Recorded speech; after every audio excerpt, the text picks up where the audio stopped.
Salam sejahtera, saya Pendeta Chandra Gunawan kembali menyapa Anda. Hari ini saya ingin membicarakan mengenai satu topik, yaitu mengenai keinginan untuk bunuh diri.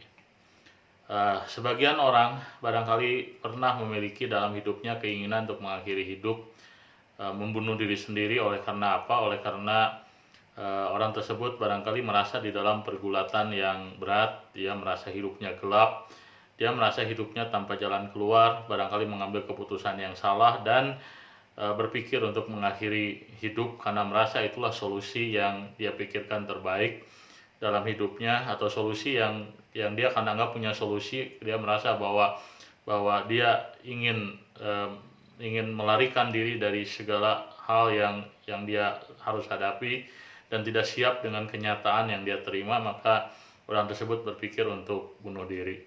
Dan salah satu pertanyaan yang barangkali kita perlu tanyakan, apakah keinginan untuk bunuh diri adalah hal yang wajar dan normal? Maka jawabannya adalah tidak. Keinginan untuk bunuh diri bukan hal yang wajar dan normal. Kalau Anda memiliki keinginan untuk bunuh diri, itu artinya ada sesuatu dalam hidup Anda yang perlu segera untuk dibereskan. Sesuatu dalam hidup Anda yang menekan, sesuatu dalam hidup Anda yang perlu untuk diselesaikan.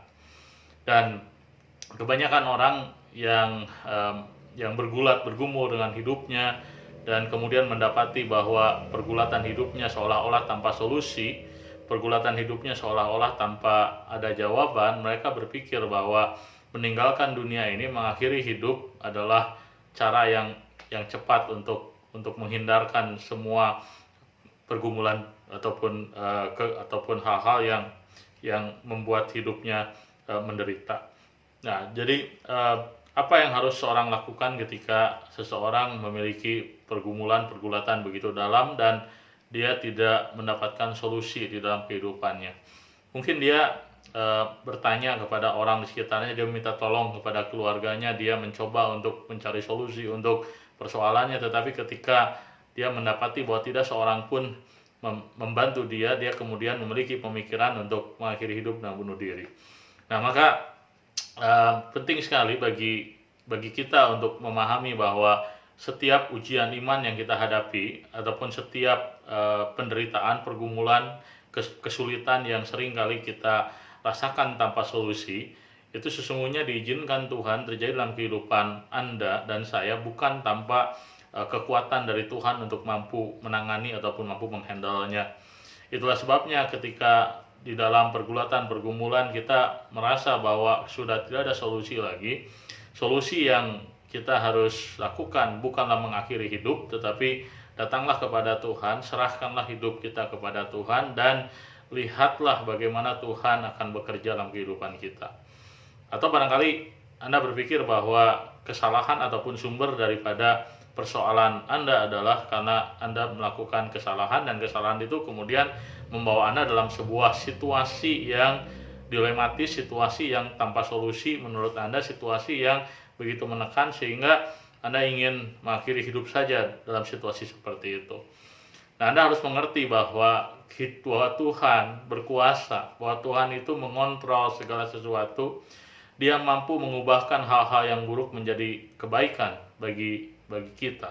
Itulah sebabnya Anda mungkin berpikir bahwa Anda tidak memiliki solusi yang lain. Anda mungkin berpikir bahwa tidak ada lagi jalan keluar. Anda mungkin berpikir bahwa apa yang Anda alami tidak lagi ada yang bisa menolong ataupun ada yang mampu untuk menyelesaikan.